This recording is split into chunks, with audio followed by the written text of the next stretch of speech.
گھرانے بھی ٹوٹنے کی وجہ غصہ ہی ہے۔ جب غصہ آتا ہے تو برے الفاظ نکلتے ہیں، جب غصہ آتا ہے تو مار پیٹ ہوتی ہے۔ بیوی کو مارنے کی اجازت آخر کہاں لکھی ہے؟ میں پوچھ رہا ہوں۔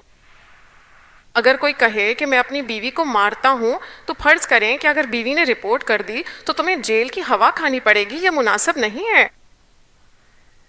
تب بھی نہیں، کیونکہ بیوی کو خدا نے تمہیں تمہاری ساتھی کے طور پر دیا ہے، تمہارا آدھا جسم۔ شوہر اور بیوی جب ملتے ہیں تبھی ایک بنتے ہیں۔ بائبل میں لکھا ہے کہ وہ ایک جسم ہے۔ یہ ایک عظیم راز ہے، یہ بھی لکھا ہے۔ بیوی کو مارنے کا تمہیں کوئی حق نہیں ہے۔